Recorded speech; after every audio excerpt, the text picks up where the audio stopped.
ഏകദേശം 30 ഇസ്രയേൽ സൈനികരെ ഹമാസ് കൊലപ്പെടുത്തിയെന്നൊരു വാർത്ത പുറത്തു വന്നിട്ടുണ്ട്.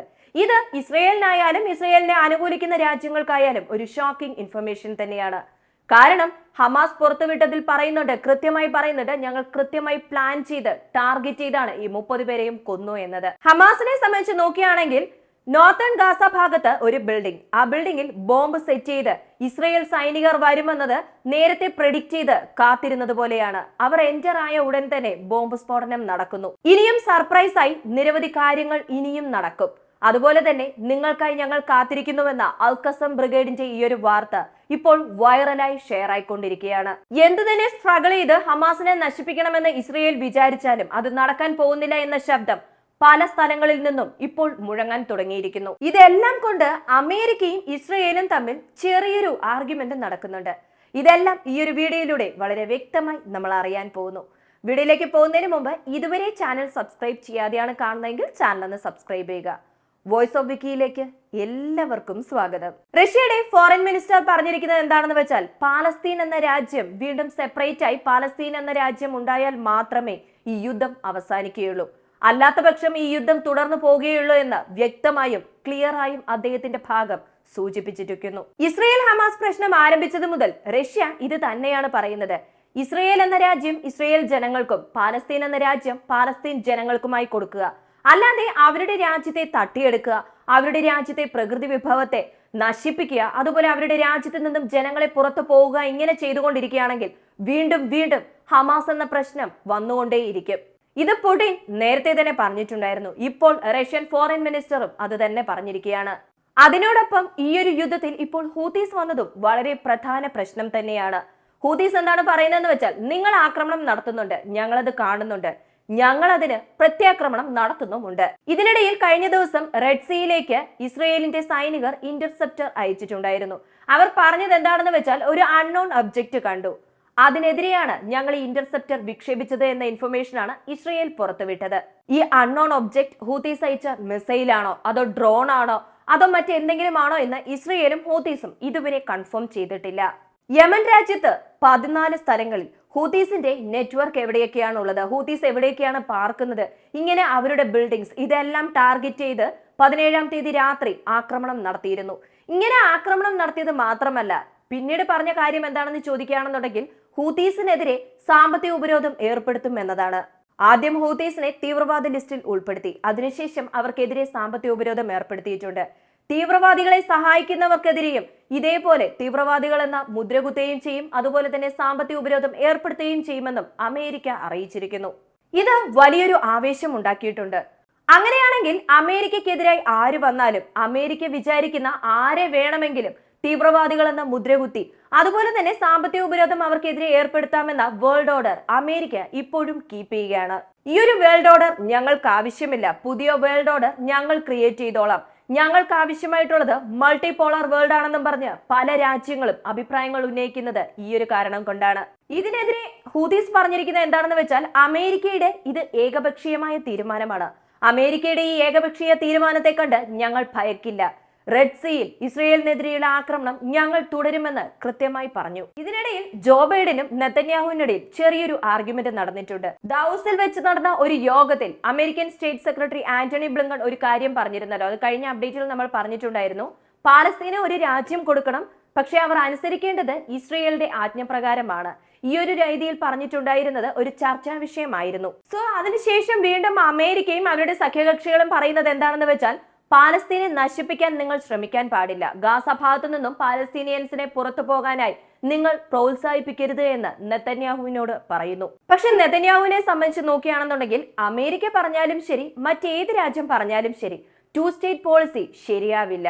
ഗാസ ഭാഗത്തുള്ള ജനങ്ങളെ ഞങ്ങളുടെ സൈനികർ ഗവൺ ചെയ്തോളാം, അതല്ലാതെ മറ്റെന്ത് തീരുമാനം മറ്റേത് രാജ്യം എടുത്താലും ആ രാജ്യത്തിനെതിരെ യുദ്ധം ചെയ്യാനും ഞങ്ങൾ തയ്യാറാണ് എന്ന് പറഞ്ഞിരിക്കുന്നു. സോ അമേരിക്ക പറയുന്നത് ഞങ്ങൾ അനുസരിക്കില്ല, മാത്രമല്ല ഗാസ ഭാഗത്തെ ജനങ്ങളെ ഞങ്ങൾ കൺട്രോൾ ചെയ്യാമെന്ന് പറയുന്ന നെതന്യാഹുവിന്റെ ഈ വാക്കുകളാണ് ജോ ബൈഡനെയും നെതന്യാഹുവിനെയും ഒരു ആർഗ്യുമെന്റിലേക്ക് തള്ളിവിട്ടിരിക്കുന്നത്. Already Joe Biden election result എന്താകുമെന്ന് ആലോചിച്ച് വിഷമിച്ചിരിക്കുകയാണ്. ട്രംപിന് വലിയ രീതിയിൽ ഒരു പോസിറ്റീവ് റെസ്പോൺസ് ലഭിക്കുമെന്നും പോസിറ്റീവ് വിജയം ലഭിക്കുമെന്നും എല്ലാവരും വിശ്വസിച്ചിരിക്കുകയാണ്. ജോ ബൈഡന് ഒരു പോസിറ്റീവ് റെസ്പോൺസ് അല്ലെങ്കിൽ പോസിറ്റീവ് ആയിട്ടുള്ള കാര്യങ്ങൾ സംഭവിക്കണമെങ്കിൽ, ഈ ഇലക്ഷൻ റിസൾട്ടിൽ സംഭവിക്കണമെങ്കിൽ ഇസ്രയേൽ വിജയിച്ചുവെന്ന് ജനങ്ങൾക്കിടയിൽ ഒരു വാർത്ത എത്തിക്കണം.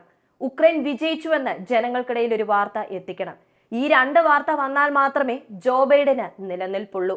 അങ്ങനെയല്ലാത്ത പക്ഷം ജോ ബൈഡന്റെ കാര്യം കുറച്ച് ബുദ്ധിമുട്ടാണ്. കുറച്ചല്ല, നല്ല രീതിയിൽ പ്രശ്നമാകും. ഇതുവരെ ഇല്ലാത്ത അളവിൽ അമേരിക്കൻസ് ജോ ബൈഡനെതിരെ വളരെ വലിയ ദേഷ്യത്തിലാണുള്ളത്. അതിന്റെ പ്രതിഫലനം ഈ ഇലക്ഷൻ റിസൾട്ടിൽ ഉണ്ടാകും. സോ ഇതെല്ലാം ഭയന്ന് അമേരിക്കൻ പ്രസിഡന്റ് പറയുന്നത് എന്താണെന്ന് വെച്ചാൽ ഇസ്രയേൽ ഗാസയും അതുപോലെ പാലസ്തീനെയും അംഗീകരിക്കണം. ഇതാണ് ഇപ്പോഴുള്ള ലേറ്റസ്റ്റ് ആയിട്ടുള്ള അമേരിക്ക ഇസ്രയേൽ തമ്മിലുള്ള ഒരു ആർഗ്യുമെന്റ്. ഒരു ചെറിയ ശീതയുദ്ധമാണെന്ന് പറയാം. ഖത്തർ ഫിനാൻസ് മിനിസ്റ്റർ ഒരു കാര്യം ഓപ്പൺ ആയി പറഞ്ഞിട്ടുണ്ട്. ഗാസ വാർ മിഡിൽ ഈസ്റ്റിന്റെ എക്കണോമിയെ വലിയ രീതിയിൽ സ്ലോ ചെയ്തിട്ടുണ്ട്. അത് ആർക്കും നിഷേധിക്കാൻ പറ്റില്ല. ഇങ്ങനെ പോയാൽ ഫോറിൻ മണിയെടുത്ത് ഞങ്ങൾക്ക് ഉപയോഗിക്കേണ്ടി വരും. അത് ഭാവിയിൽ പ്രശ്നമുണ്ടാക്കുമെന്നും പറയുന്നുണ്ട്. സോ ഇസ്രയേൽ ഗാസ പ്രശ്നം വളരെ പെട്ടെന്ന് ഒഴിവാക്കണം. അവരുടെ എക്കണോമിയെ ഏത് രീതിയിൽ സംരക്ഷിക്കണോ അതിനാവശ്യമായ തീരുമാനങ്ങൾ എടുക്കണം. സോ വീണ്ടും ഒരു ജേർണലിസ്റ്റ് കൊല്ലപ്പെട്ടു എന്ന് പറയപ്പെടുന്നു. ഇദ്ദേഹം വളരെ പ്രധാനപ്പെട്ട ഒരാളാണ്. അൽക്വാഡ്സ് TV നെറ്റ്വർക്കിന്റെ ഡയറക്ടറാണ് കൊല്ലപ്പെട്ടിരിക്കുന്നത്.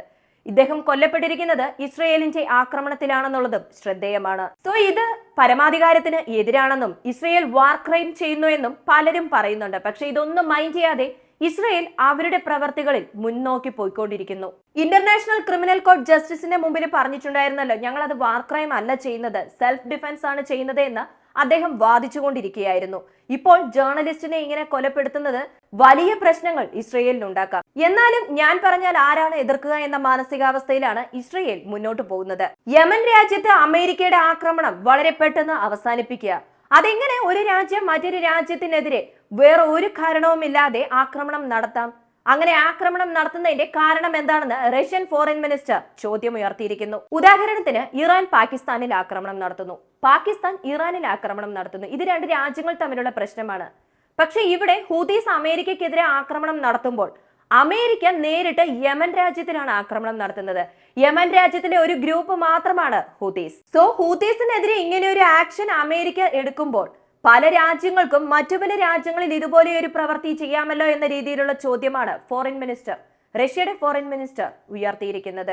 ഐക്യരാഷ്ട്രസഭ ഒരു വാർണിംഗ് കൊടുത്തിരിക്കുന്നു. 60,000-ൽ പരം ആളുകൾക്ക് പരിക്കേറ്റിട്ടുണ്ട്. അതിൽ മാക്സിമം ആളുകളും ചികിത്സ ലഭിക്കാതെ, ട്രീറ്റ്മെന്റ് ലഭിക്കാതെ മരണപ്പെട്ടുകൊണ്ടിരിക്കുകയാണ്. സോ സഹകരിക്കൂ എന്ന് പറയുന്നു. ഇത് വീണ്ടും ഐക്യരാഷ്ട്രസഭ പറയാനുള്ള പ്രധാന കാരണം വീണ്ടും ഇസ്രയേലിന്റെ ആക്രമണം നടക്കുന്നത് കൊണ്ട് മാത്രമാണ്. ഇസ്രയേലിന്റെ ആക്രമണം വർദ്ധിക്കുന്നു, മരണപ്പെടുന്നവരുടെ എണ്ണവും വർദ്ധിക്കുന്നു, പരിക്കേൽക്കുന്നവരുടെ എണ്ണവും വർദ്ധിച്ചുകൊണ്ടേയിരിക്കുന്നു. 24,000-ൽ പരം ആളുകൾ കൊല്ലപ്പെട്ടിട്ടുണ്ട് എന്ന വിവരവും നമുക്കറിയാവുന്ന കാര്യം തന്നെയാണ്. അതിൽ 70% സ്ത്രീകളും കുട്ടികളുമാണെന്നുള്ളതും അവിടെ നിന്നും ലഭിക്കുന്ന ഒരു റിപ്പോർട്ട്. ഇതിനും അപ്പുറം അവിടെയുള്ള ജനങ്ങൾക്ക് എന്ത് ചെയ്യാൻ പോകുന്നു, അല്ലെങ്കിൽ ഈ യുദ്ധം എപ്പോൾ അവസാനിക്കുമെന്നത് ഒരു വലിയ ചോദ്യം തന്നെയാണ്. തുടർച്ചയായി 7ാമത്തെ ദിവസം ഗാസ ഭാഗത്ത് നെറ്റ്വർക്ക് ഇല്ല എന്ന് പറയപ്പെടുന്നു. ഒക്ടോബർ മാസം 7-ാം തീയതിക്ക് ശേഷം തുടർച്ചയായ 7 ദിവസത്തിൽ നെറ്റ്വർക്ക് ഇല്ലാതായത് ഈ ഒരു സാഹചര്യത്തിലാണ്, ഈ കഴിഞ്ഞ ആഴ്ചയിലാണ്. മാത്രമല്ല നോർത്തേൺ ഗാസയിലായാലും സെൻട്രൽ ഗാസയിലായാലും ഇസ്രയേലിന്റെ ആക്രമണം തുടർച്ചയായി നടക്കുന്നുണ്ട്. അത് പുറത്തറിയാതിരിക്കാൻ വേണ്ടി നെറ്റ്വർക്ക് ബ്ലാക്ക് ഔട്ട് ചെയ്തതാണ് എന്ന വിവരവും പുറത്തു വന്നിട്ടുണ്ട്. കഴിഞ്ഞ ദിവസം വെസ്റ്റ് ബാങ്കിൽ നടന്ന റെയ്ഡിൽ 48 പേരെ അറസ്റ്റ് ചെയ്തുവെന്ന് ഇസ്രയേൽ അറിയിച്ചിരിക്കുന്നു. കഴിഞ്ഞ ദിവസം 48, അതിന് മുമ്പത്തെ ദിവസം 50-60 പേരെ അറസ്റ്റ് ചെയ്തിട്ടുണ്ടായിരുന്നു. അതിനും മുമ്പ് 70-80 പേരെ അറസ്റ്റ് ചെയ്തിട്ടുണ്ടായിരുന്നു. അതിനു മുമ്പോ അതിന് രണ്ട് ദിവസം മുമ്പത്തെ അപ്ഡേറ്റിൽ നമ്മൾ തന്നിട്ടുണ്ടായിരുന്നു, ഒരു യൂണിവേഴ്സിറ്റിയിൽ പോയി വിദ്യാർത്ഥികളെ അറസ്റ്റ് ചെയ്തു എന്ന്. ഇസ്രയേലിന്റെ അറസ്റ്റ് നടപടി ഇങ്ങനെ തുടർന്നുകൊണ്ടിരിക്കുന്നു. American state secretary Antony Blinken പറയുന്നത് എന്താണെന്ന് വെച്ചാൽ ഗാസ ഭാഗത്തെ ബിൽഡിങ്ങുകളെല്ലാം തകർത്തുകൊണ്ടിരിക്കുകയാണ്. അത് പൂർണ്ണമായും തകർന്നു കഴിഞ്ഞാൽ അത് റീബിൽഡ് ചെയ്യാനോ റീസ്ട്രക്ചർ ചെയ്യാനോ അറബ് രാജ്യങ്ങൾ ഗാസയെ സഹായിക്കില്ല എന്ന് പറയുന്നു. സോ ഇങ്ങനെ നടക്കുന്നത് തടയണം എന്ന് പറയുന്നുണ്ട്. എന്നാൽ അമേരിക്ക ഇസ്രയേലിനോട് പറഞ്ഞ് അത് തടയാനുള്ള യാതൊരു ശ്രമങ്ങളും നടത്തുന്നില്ല. അതിനുള്ള ധൈര്യം അമേരിക്കയ്ക്ക് ഇല്ല എന്ന് പറയാം. സോ ഓവറോൾ ആയി ഇസ്രയേൽ ഗാസ പ്രശ്നത്തിൽ ഇസ്രയേൽ ആക്രമണം നടത്തുന്നുണ്ട്, അതേപോലെ തന്നെ ഹമാസും ആക്രമണം നടത്തിക്കൊണ്ടേയിരിക്കുന്നു. സോ ആ ഒരു രീതിയിൽ നോക്കുകയാണെങ്കിൽ ഒരു ഭാഗത്ത് ഇസ്രയേൽ, പാലസ്തീൻ, ലെബനൻ, ജോർദാൻ, മറ്റൊരു ഭാഗത്ത് റഷ്യ, ഉക്രൈൻ, മറ്റൊരു ഭാഗത്ത് ഇറാൻ, പാകിസ്ഥാൻ. ഈ ഒരു വീഡിയോയെ കുറിച്ചുള്ള നിങ്ങളുടെ അഭിപ്രായം മറക്കാതെ കമന്റായി ചേർക്കുക. വീഡിയോ ഇഷ്ടമാവുകയാണെങ്കിൽ ലൈക്ക് ചെയ്യുക, ഷെയർ ചെയ്യുക, ചാനൽ ഒന്ന് സബ്സ്ക്രൈബ് ചെയ്ത് സപ്പോർട്ട് ചെയ്യുക. വീണ്ടും അടുത്ത വീഡിയോയിൽ കാണാം. നന്ദി, നമസ്കാരം.